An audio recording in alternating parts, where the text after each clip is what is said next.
Mon nom est Ousmane Berry, je suis coach demi-défensif au Cégep Antique.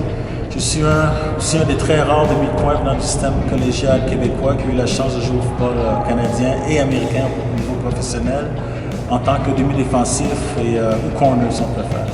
J'ai décidé de faire des capsules sur les diverses techniques de demi-défensif à la demande de plusieurs jeunes de niveau secondaire et collégial parce qu'il n'en existe aucun en français sur le net. La question qui me revient plus souvent venant des jeunes est pourquoi il n'y a pas plus de corner ou halfback venant du collégial ou de la CAS dans les rangs professionnels, c'est-à-dire CFL ou NFL. D'après moi, et c'est une opinion très personnelle, est que quand on regarde les résultats des campagnes de la CFL, on voit plusieurs joueurs venant des universités du Québec qui réussissent des temps de 4.4 ou 4.5 au 40 verges et qui ont des résultats dans les différents tests qui sont souvent supérieurs aux joueurs américains qui jouent dans la CFL et même comparables à ceux qui sont repêchés après la troisième ronde de la NFL. Donc logiquement, d'après moi, on devrait voir plus de demi-défensifs québécois dans la CFL. La réponse à la question, d'après moi, est très simple. La différence majeure est que lorsqu'on regarde les one-on-ones du combine de la CFL et qu'on les compare aux one-on-ones du Senior Bowl, par exemple, aux États-Unis, on peut clairement voir une énorme différence d'habilité à jouer off-man ou press, man-to-man ou press. On accorde aussi très peu de temps aux techniques de couverture man-to-man au niveau collégial ou universitaire au Québec, qui sont pourtant essentielles au niveau professionnel. Aux États-Unis, les camps printaniers sont composés de 15 pratiques qui sont étalées sur une durée d'1 mois et il y a des sessions de one-on-one consacrées au man-to-man ou au press à tous les jours. Même chose pendant le camp de pré-saison et durant la saison. On y performe des drills de man-to-man à toutes les pratiques. L'été passé à travailler sur le footwork et le mouvement des hanches qui sont utilisés en situation de press ou de man-to-man au minimum 3 ou 4 fois par semaine pendant 3 mois pendant l'été. Et les demi-défensifs et receveurs font des sessions de one-on-one le plus souvent possible. D'après moi, c'est triste à dire, mais la plupart des jeunes de 16 ans qui sortent de high school ont une base technique beaucoup plus solide que nos jeunes de 23 ou 24 ans qui sortent de l'université. Contrairement à la couverture de zone, les techniques de man-to-man doivent être continuellement pratiquées car cela demande énormément de mémoire musculaire et de technique, surtout à la position de demi-coin. La plupart des big playmakers de la CFL jouent à la position de wide receiver de nos jours. Les gros jeux proviennent aussi de plus en plus des wide receivers au Québec. On n'a qu'à penser à Régis Sylvazo à l'Université de Montréal, Yannick Lessard à Concordia, ou Thomas Pierre à Laval. En bref, on ne peut pas jouer au niveau professionnel si on n'a pas un excellent man-to-man et nos jeunes sont malheureusement très en retard à ce niveau si on les compare aux Américains.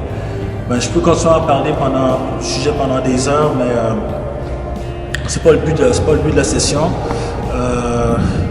Le press coverage est une technique extrêmement utile lorsqu'on blitz en situation de goal line, car cela enlève le timing route et tout ce qui est hitch, slants, bubble screen, wide receiver screen et autres qui sont tous des assets que les offensives utilisent dans ces situations. Une défensive qui a de très bons press corner et halfback est une défensive qui va avoir beaucoup de sacs et de revirements en situation de blitz. Je vais faire un total de 4 capsules sur le sujet. Le premier sera sur le press de demi-coin sur la ligne de mêlée en situation de man-to-man, sans aide deep d'un autre joueur. La deuxième sera en situation de press lorsqu'on est en zone ou en bracket coverage, lorsque le corner de l'aide, over the top. Et la troisième concernera le halfback en situation de press man. Et la dernière sera sur la technique de catch. Ça, c'est quand le demi-coin est aligné de 8 à 9 verges de la ligne de mêlée. Je ne montrerai aucune drill durant ces capsules parce qu'il y en a des milliers déjà disponibles sur le net. Bon, je vais parler du première capsule, c'est à propos du press du demi-coin sans aide.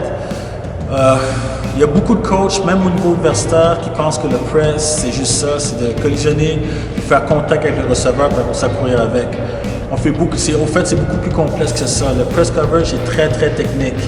Les mains, le jeu de pied, les hanches et les yeux sont tous testés lorsqu'on presse à la ligne de mêlée.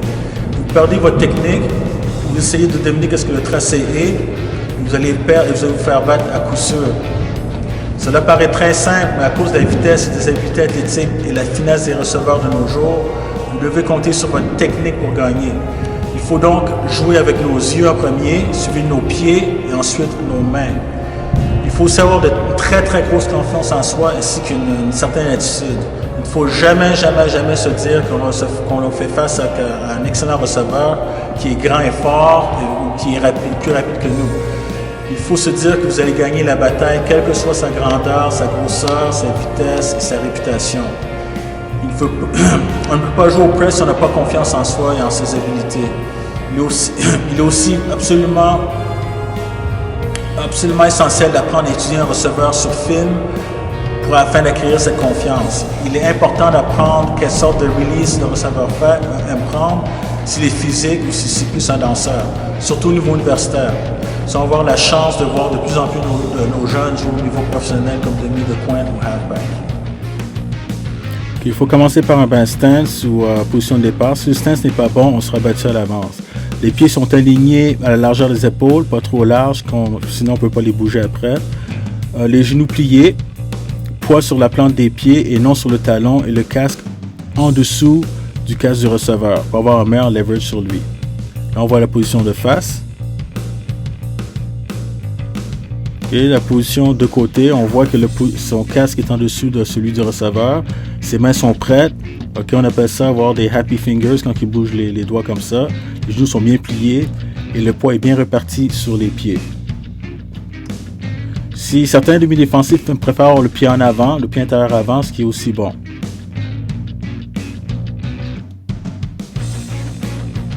Quand on regarde de face, on voit que le demi-défensif sépare le corps du receveur en deux, son œil extérieur est sur l'œil intérieur du receveur.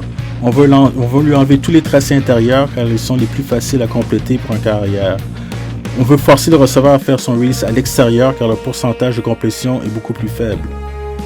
Il n'y a aucune différence à jouer sans la verge ou avec la verge, que ce soit au collégial universitaire, parce que de toute façon, il faut laisser une verge au receveur. Car la première chose qu'il va faire, c'est d'essayer de step on the toes of the DB, comme on va le voir comme ça. Il essaie de step on his toes. Ok. Un gros défaut que les demi de coin ont au début, c'est d'écarter les jambes au snap du ballon. Comme on voit ici, au snap, on va voir d'une manière plus élaborée. Okay, on voit ici qu'il écarte les jambes au snap et il ne peut plus les bouger après pour réagir.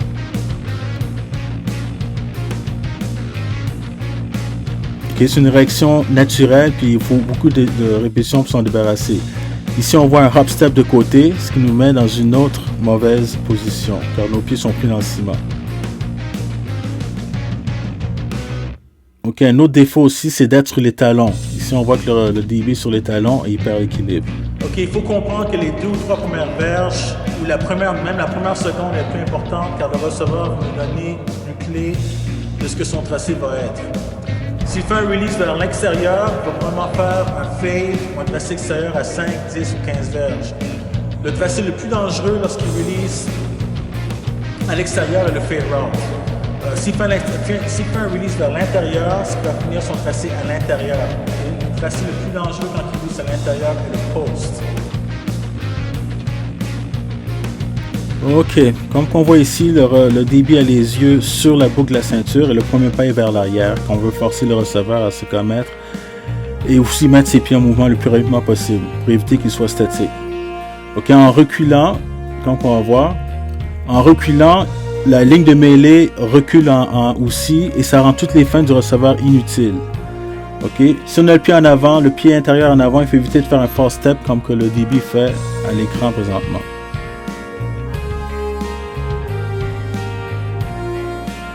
Ok, il faut rester devant le receveur en utilisant des shuffle steps vers l'arrière et le forcer à se commettre. Ok, tant s'il essaie de releaser dans notre frame, on peut alors le jammer à 2 mains. Là le receveur reste dans notre frame et on peut mettre nos 2 mains dessus. Ne jamais mordre sur la première feinte ou le premier head fake. Ok, il ne faut jamais ouvrir le gate ou la barrière car cela donne une chance au receveur d'utiliser son 4-4 sur nous. Ok, on transforme son 4-4 en 5-4 quand on utilise le kick step Mais pour ça, il faut vraiment avoir un très bon footing et cela se pratique avec beaucoup de drill. Il faut être patient et ne pas reach le receveur.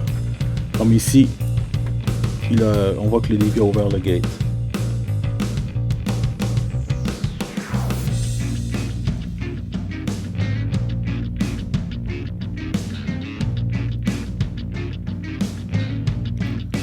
Ok, si le receveur release 2 ou 3 verges à notre extérieur ou à l'extérieur de notre frame, ok, on fait un back step, shuffle step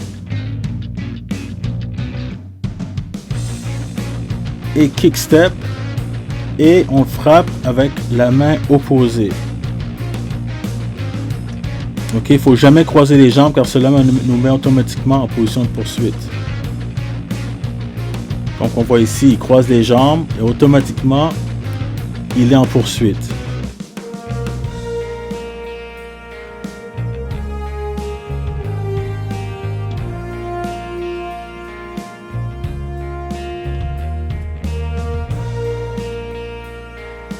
Ok, il faut toujours utiliser un seul bras lorsque le receveur sort de notre frame à notre extérieur. Toujours. Ok, il ne faut pas que le coude soit trop haut. Quand le coude est trop haut, on utilise seulement notre triceps, ce qui est vraiment pas, ça ne donne vraiment pas beaucoup de force au contact. Ok, comme on voit ici, quand le coude est plus bas, on utilise vraiment les gros muscles qui sont les pectoraux et les dorsaux. Et cela protège aussi notre épaule extérieure. Car le receveur aussi, comme on va voir plus tard, ça protège aussi notre épaule extérieure, car le receveur ne peut le toucher. On voit ici, ça protège notre épaule extérieure. Et on voit ici que le coude est barré, c'est exactement ça qu'on veut. On ne veut pas que notre main soit trop haute, car dans cette position-là, c'est très facile pour le receveur soit de baisser son épaule, on va passer dans le beurre, ou soit juste la frapper et l'enlever, la mettre de côté comme on voit ici.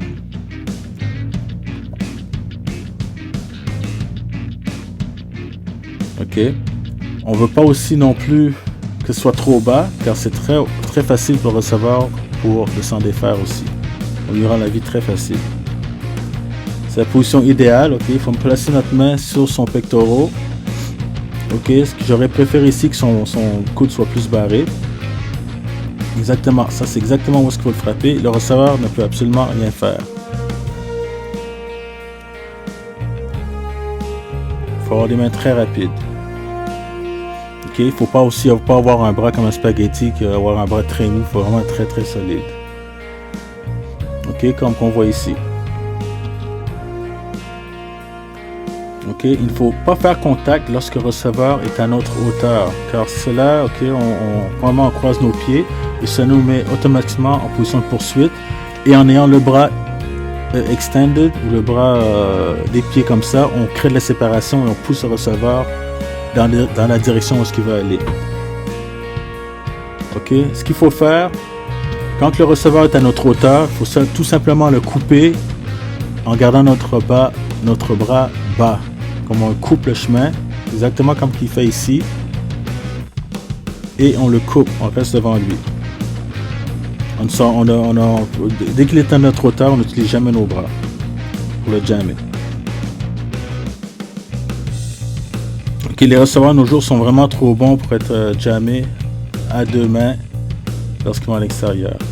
Ici, on voit que le receveur essaye de releaser dans le frame du DB et le DB le jam à deux mains.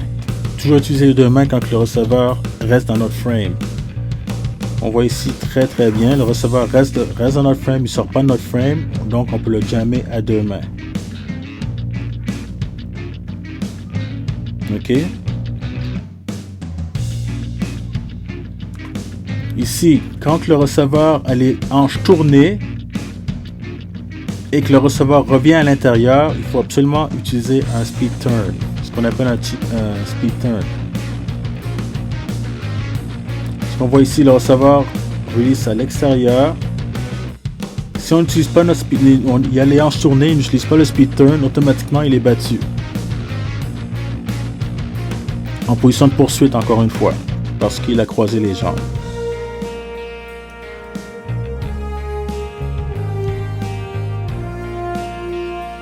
ici, si nos hanches restent parallèles à la ligne de mêlée, on peut alors utiliser le double stab, c'est-à-dire qu'on utilise la main intérieure en premier et on switch de main lorsque le receveur change de direction.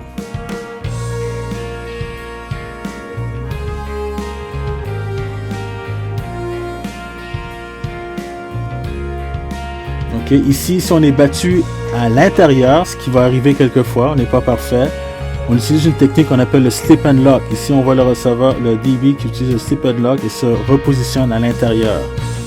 Okay, la plupart des interceptions ont lieu lorsqu'on utilise cette technique. Ici, quand on court avec le receveur, ce qu'il faut faire, la première chose que le receveur va faire, c'est pomper ses bras pour accélérer. Ce que je vous conseille de faire, c'est vraiment frapper les bras du receveur pour briser son rythme. Comme ça, il ne peut pas accélérer. Certains demi-défensifs préfèrent frapper la cuisse, mais le bras, si on empêche le receveur à pomper ses bras, on l'empêche d'accélérer automatiquement.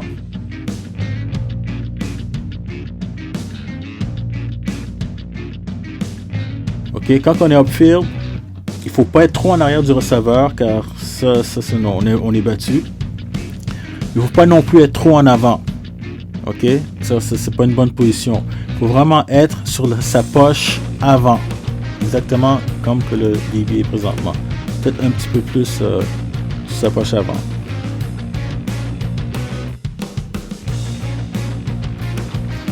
Ici on voit de côté. Il ne faut pas être trop collé au receveur car il peut vraiment utiliser un push-off comme on dit. Très facile pour lui de le faire. Et vu qu'il est collé, le ref ne va pas le voir.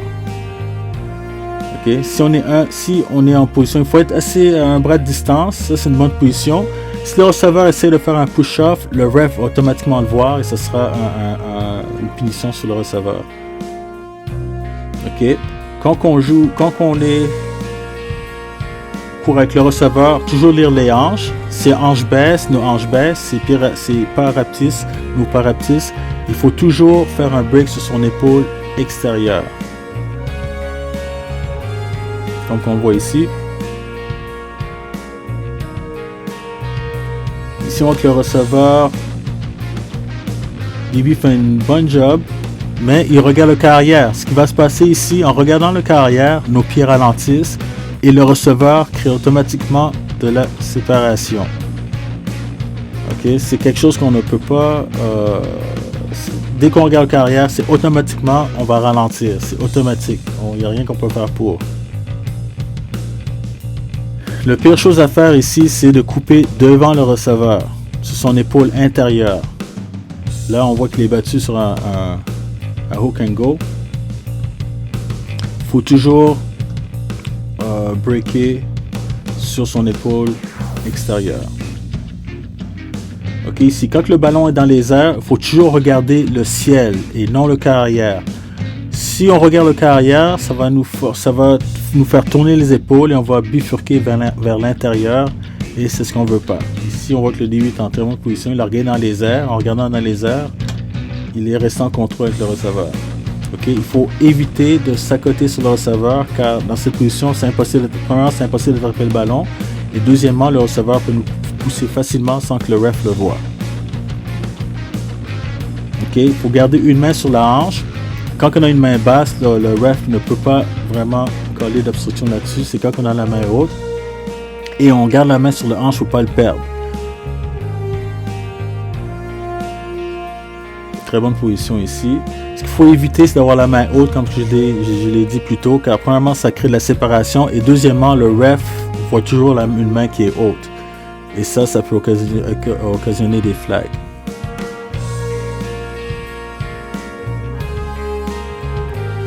Okay. Quand la balle est dans les airs, il faut jouer le ballon à travers les mains du receveur.